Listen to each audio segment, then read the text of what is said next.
बच्चों, आप लोग के सामने पीछे स्क्रीन पे कुछ क्वेश्चंस दिया गया है। ये ग्रामर का क्वेश्चन है। चलिए इसे हम लोग बारी-बारी से सॉल्व करते हैं, ठीक है? बारी-बारी से बातों को सुनते हैं और इसे सॉल्व करते चले जाते हैं, समझते चले जाते हैं। तो ये जो आपके सामने कुछ सवाल दिया गया है, सब्जेक्ट भर एग्रीमेंट से दिया गया है। ये एक चैप्टर सिंटैक्स है जो कि सब्जेक्ट वर्ब के फाउंडेशन क्राइटेरिया के बारे में आपको बताता है कि किस सब्जेक्ट के साथ किस प्रकार का वर्ब का यूज किया जाता है।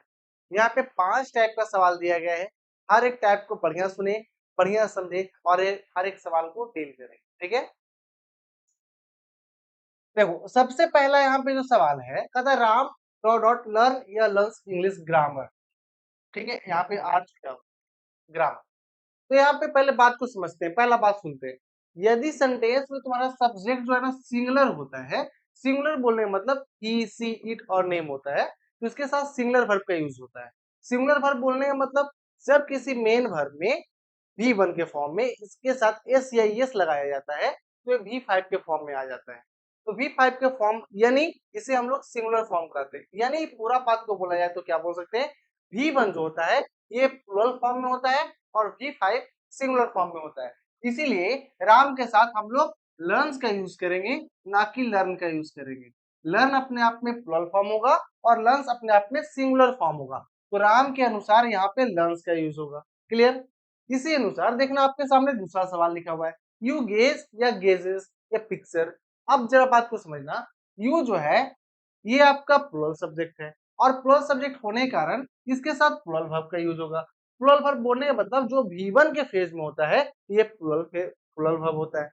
अब प्लुरल वर्ब यहाँ पे है क्या, आपका गेज, तो यहाँ पे क्या यूज हो जाएगा आपका गेज। आइए अगला नेक्स्ट सवाल है, अतः राधा एंड कृष्णा, यहाँ पे आपको दो सब्जेक्ट मिल रहा है और दोनों सब्जेक्ट आपका एंड से जुड़ा हुआ है। किससे जुड़ा हुआ है, एंड से।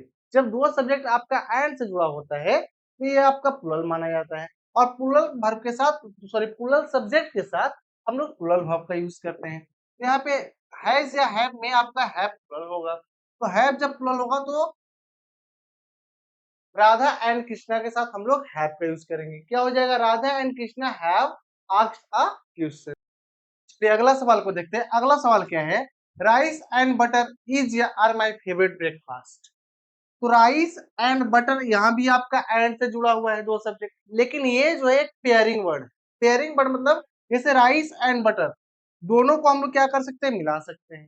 जैसे coming and going, slow and study, ये सब जो वर्ड होता है ये आपका पेयरिंग वर्ड होता है। और पेयरिंग वर्ड जो होता है ये आपका दो वर्ड होता है, लेकिन जैसे राइस है बटर है ये दो वर्ड है ना, लेकिन दोनों वर्ड मिलाकर के जब यूज होता है ये कुछ वर्ड्स है जो कि अपने आप में सिंगुलर होता है और सिंगुलर होने के कारण इसके साथ हम लोग सिंगुलर वर्ब का यूज करते हैं।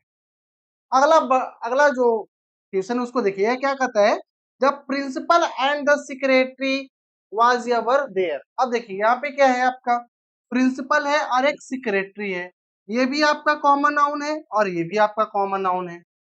दो कॉमन नाउन यदि आपका एंड से जुड़ा हुआ है और ये दोनों नाउन से पहले यदि आपके पास आर्टिकल या पोसेसिव एडजेक्टिव का यूज होता है, आर्टिकल या पोसेसिव एडजेक्टिव का यूज ये दोनों नाउन से पहले हो रहा है, यानी दोनों को कवर करके ये पहले यूज कर रहा है, तो अपने आप में ये सब्जेक्ट आपका सिंगुलर सब्जेक्ट होगा।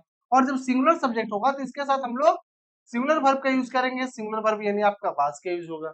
लेकिन इसी के नीचे वाला सवाल को आप देखिए, सेम सिर्फ इसमें थोड़ा सा चेंज किया है, the principal and the secretary. अबर में प्रिंसिपल आपका है और प्रिंसिपल के बाद आपका सेक्रेटरी और सेक्रेटरी से पहले भी द है, यानी दोनों कॉमन नाउन से पहले सेपरेटली जब आर्टिकल या आर्टिकल का भी यूज होता है, पोसेसिव एडजेक्टिव का भी यूज हो सकता है। उससे भी रिलेटेड हम लोग क्वेश्चन देखेंगे। कहता है जैसे the principal and the secretary pass या पर देयर, तो यहाँ पे प्रिंसिपल अलग हो गया और सेक्रेटरी आपके अलग हो गए, दोनों अलग अलग हो गया। जब दोनों अलग अलग होता है तो इसके अनुसार ये आपका प्लुरल सब्जेक्ट होता है और प्लुरल सब्जेक्ट के अनुसार हम लोग सेंटेंस में प्लुरल वर्ब का यूज करेंगे। क्लियर? अब जैसे हम बोले पोसेसिव एडजेक्टिव, जैसे बोल दिए, ऊपर में इसको लिख रहे हैं जरा देखिएगा, बोले my uncle and guardian is या आर हेयर। अब देखिए ये जो अंकल और गार्जियन है दोनों से पहले हम पोसेसिव एडजेक्टिव का यूज किए, जब दोनों से पहले पोसेसिव एडजेक्टिव का यूज किए हैं तो इसके साथ हम लोग सिंगुलर वर्ब का यूज करेंगे क्योंकि ये सिंगुलर हो गया। लेकिन इसी को हम इस प्रकार से बोले my uncle and my guardian, तो ये दोनों अलग अलग बात हो गया। ठीक है, अब जब बात अलग अलग होगा तो इसके साथ हम लोग प्लुरल वर्ब का यूज करेंगे।